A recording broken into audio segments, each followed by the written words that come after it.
La lecture de presse du jour sur Alliance 92. Madagascar Matin pour commencer la lecture de presse de ce jour. Face au rouleau compresseur de l'échéance électorale, Didier Rattierck appelle à témoin la population. C'est le grand titre ici donné. L'ancien président Didier Rattierck revient sur le devant de la scène politique en accordant une interview à TV+ Madagascar. C'était hier, face aux journalistes malgaches étrangers. Restant fidèle à sa ligne politique depuis toujours, il martèle à corps et à cri la nécessité de la rencontre au sommet avant la fin de ce mois, dans l'optique de maintenir le calendrier électoral, celui d'organiser des élections avant la fin de l'année. Voilà la légende qui accompagne ce grand titre. Par rapport aux futures élections, pas la vraie solution, dixit Didier Rattierck. Voilà, c'est un des articles en page 2 du journal Madagascar Matin.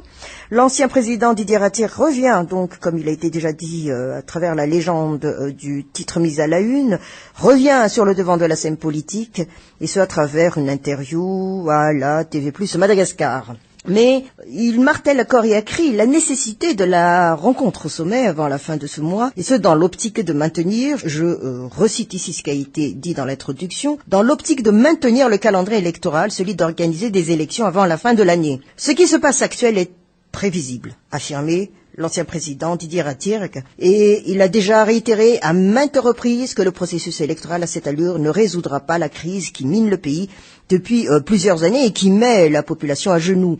L'ancien président sort ainsi de son silence pour faire pression sur les différentes parties concernées et faire passer sa proposition. Madagascar se trouve en effet à la croisée des chemins. Revenant alors sur l'origine de la crise qui mine le pays, nous rapporte ici Madagascar Matin, le candidat refoulé de la course à l'élection du premier président de la 4e République affirme et confirme la responsabilité de la communauté internationale, notamment la France, les politiciens malgaches et le peuple lui-même. Il estime alors que la résolution de cette crise revient exclusivement à la partie malgache sur tous les principaux protagonistes de la crise. Et l'ancien président enchaîne encore ici Madagascar Matin, ne cesse alors de marteler la nécessité impérieuse d'organiser la rencontre au sommet. Et ce sera durant cette rencontre au sommet alors que l'ancien président Didier Rattierck dévoilera sa proposition qui débouchera vers la vraie solution. Les élections ne sont pas une fin en soi, a-t-il précisé toutefois, et avant toute chose, il estime qu'il faut d'abord mettre fin à cette feuille de route. Et à propos de celle-ci, il a dévoilé qu'on lui a offert la somme de 1 500 000 € pour la signer sans pour autant révéler le nom de l'auteur. La Gazette de la Grande Île, par rapport donc à cette interview de l'ancien président Didier Rattierck, sur TV+, Rattierck a fait son testament, voilà, c'est le grand titre donné ici par la Gazette de la Grande Île. Mais un autre sujet aussi qui a été mis en exergue dans la presse de ce jour, gouvernement de transition, Albert Zaf fustige son poulain. C'est le titre ici donné par la Gazette de la Grande Île. La semaine dernière, et ce à la veille du mini-remaniement, le professeur Albert Zaf est monté au créneau pour désavouer et réclamer la tête d'Omer Birizik. Le chef de file de la mouvance Zaf y a adressé pour cela donc une lettre au président de la transition pour réclamer le limogeage du premier ministre de consensus proposé par l'ex-président de la République. Le professeur Zaf reproche en effet au chef du gouvernement son penchant en faveur de la tenue des élections présidentielles et législatives à la fin de l'année, alors que la mouvance Zaf prône un référendum constitutionnel et la réconciliation sous l'égide du FFKM. Selon une chaîne privée, nous dit ici la Gazette de la Grande Île, les deux chefs de l'exécutif se sont entretenus en privé sur cette lettre d'Albert Zaf après le Conseil des ministres d'hier. Toutefois, un éventuel limogeage d'Omer Birizik est improbable. La requête de la mouvance Zaf n'est pas la première du genre, puisque la mouvance Ravalman, le TGV et le Mounima ont tous déjà réclamé le remplacement d'un de ses représentants dans le gouvernement de transition. Mais les deux chefs de l'exécutif n'ont pas accédé à la requête. Et le chef de gouvernement a déjà expliqué, nous rapporte ici la Gazette de la Grande Île, que le remaniement ne peut pas apporter la stabilité politique pour sortir le pays de la crise et de la période transitoire. Aussi, Omer Birizik s'est-il engagé à ne plus accepter le limogeage d'un membre du gouvernement après l'éviction de Dr Joseph Ranjamersou du ministère de l'Environnement. Même si Albert Zaf promet de proposer des noms pour remplacer l'actuel locataire de Mazoriv, rien ne garantit qu'il le fera. Andraduel ne veut plus se présenter comme l'obstacle au processus électoral sous peine de sanctions internationales. Et le limogeage du Premier ministre entraîne le démantèlement du gouvernement d'union nationale. Nous termine ici la Gazette de la Grande Île à travers cet article. Courrier de Madagascar, bomba et tseru, tisinemayu, ou generali ravalmanana. Processus électoral, Radio La Presse, les ministres, voilà ici les deux grands titres donnés par ce journal. Plus de changements possibles. Et s'exclame ici, par contre, l'éditorialiste de Courrier de Madagascar. Il parle.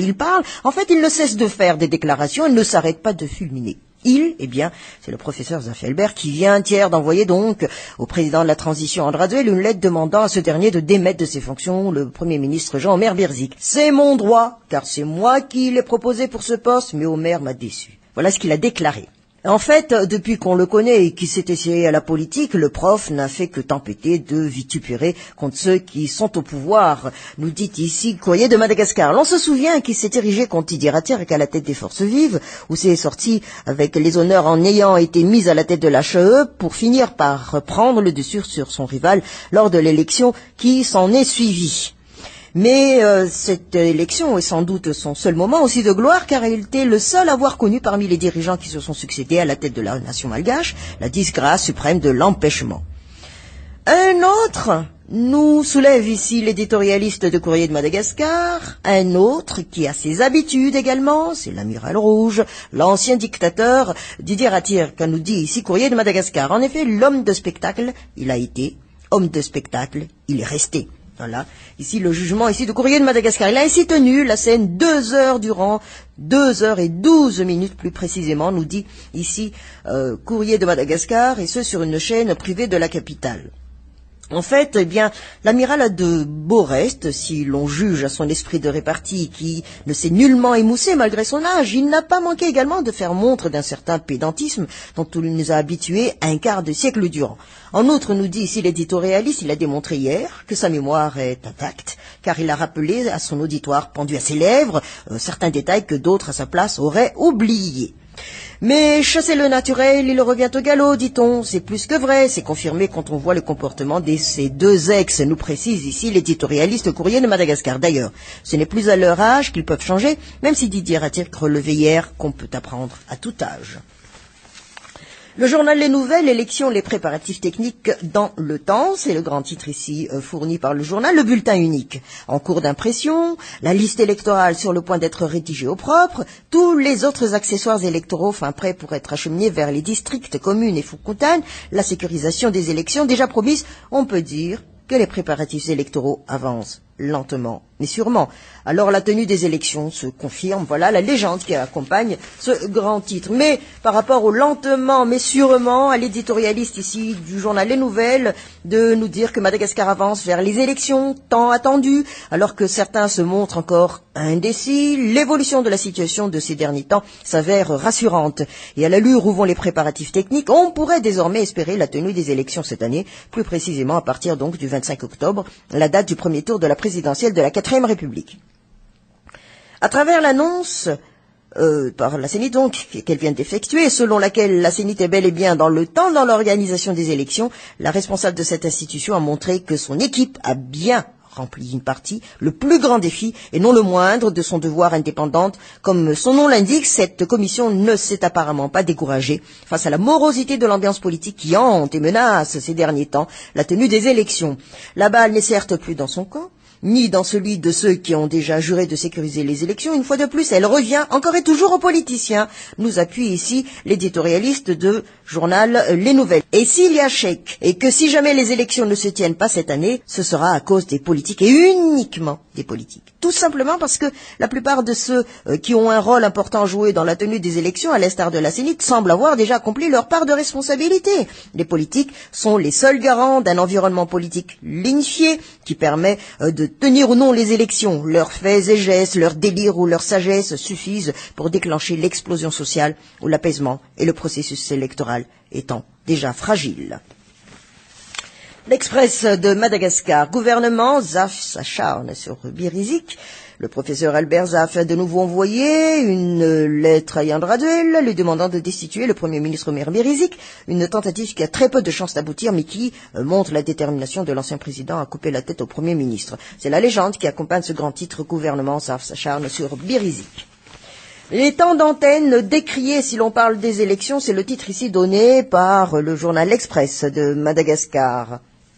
Le programme Élaboré conjointement par la CENIT et l'Office de la radio et de la télévision malgache, prévoit que chaque prétendant en Bootsroad dispose d'une durée de 3 minutes et 30 secondes gratuites durant la période de propagande et de 30 minutes de débat contradictoire non payant opposant deux candidats durant la première moitié des 30 jours de campagne.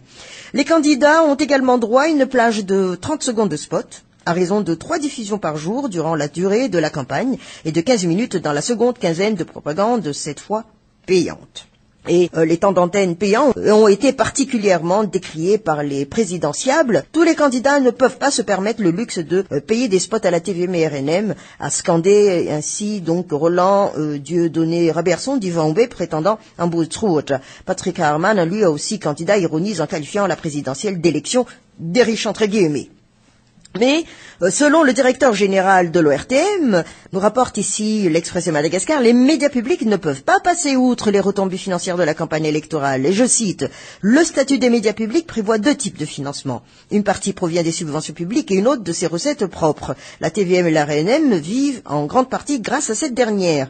Fin de citation. Voilà donc les explications. Jusqu'ici, le tarif des plages horaires payantes n'a pas été défini. Nous allons essayer de trouver un consensus pour que les tarifs soient accessibles à tous, a tempéré alors le président de la CENIT. Les propos de certains candidats à la présidentielle d'hier, nous rapporte encore ici l'Express de Madagascar, semblent refléter une frustration face à la démonstration de force que semblent afficher certains de leurs concurrents en cette période de pré-campagne. Et aucune loi ne régit la pré-campagne, a rappelé le DG de l'ORTM. Il n'a pas non plus de texte qui fixe le plafond des fonds de campagne. Le fait que des candidats disposent d'une avance dans les médias publics a particulièrement remonté les candidats. Il faut réduire les temps d'antenne de ceux qui ont pris de l'avance, a lancé d'ailleurs Julien Razafimananzat, prétendant un Bootsroad. Et la plupart des candidats à la présidentielle présents hier ont affirmé qu'il n'y a pas d'égalité de traitement au sein des médias nationaux. En cette pré-campagne, les actualités concernant les candidats sont des actualités comme les autres. La seule condition est que les candidats invitent les journalistes de la TVM et RNM à ouvrir leurs actions, a expliqué le ministre de la Communication. Et les débats soulevés par les candidats semblent donc tardifs. Le journal La Vérité, Albert Zafedi d'Iratir, dernière tentative de report face à l'imminence du scrutin. Préparatifs électoraux, Raduel l'appelle à l'adhésion gouvernementale. 2 grands titres ici donnés par le journal. Mais par rapport justement aux préparatifs électoraux, Raduel appelle à l'adhésion gouvernementale. À plus d'un mois de la tenue des élections, l'ambiance sur l'échiquier politique affiche une réelle conviction de la population sur la tenue du scrutin. Ces simples citoyens qui ont hâte de voir le bout du tunnel quant à cette longue période de crise, nous dit ici le journal La Vérité. De son côté, le président de la transition a fait appel à l'adhésion donc de l'exécutif dans son ensemble aux préparatifs électoraux. Et le Conseil des ministres au palais d'État d'Iavlou hier a été une occasion alors pour le locataire du lieu de rappeler la principale mission de l'actuel pouvoir de transition devant toute l'équipe de l'exécutif. Et comme il a été constaté une certaine inertie en la matière, le président Raduel a rappelé qu'il incombe au ministère de l'Intérieur et à celui des Affaires étrangères de saisir les instances concernées de la communauté internationale quant aux besoins et appuis logistiques et humains au processus électoral à Madagascar, chose que la communauté internationale a promise tout au début de la mise en œuvre de ce processus électoral. De ce fait, nous dit ici le journal La Vérité, il a invité les 2 ministres cités à agir donc dans ce sens et à présenter au prochain conseil les actions menées en la matière. Enfin, on termine avec le journal Midi Madagascar, campagne électorale, casse-tête pour gérer les 33 candidats. Voilà le titre ici donné par le journal. Colonne Vision, on nous titre « Retour de l'anarchie ». De quoi s'agit-il? C'est de nouveau le bordel à Nalaki, sous et devant les arcades ainsi que sur l'esplanade. En passant par les bretelles adjacentes qui donnent sur la rue parallèle à l'avenue de l'Indépendance et ceux des pavillons jusqu'à Béorir que la circulation est quasiment fermée à cause des magasins à ciel ouvert. Des montagnes d'ordures se dressent ici et là.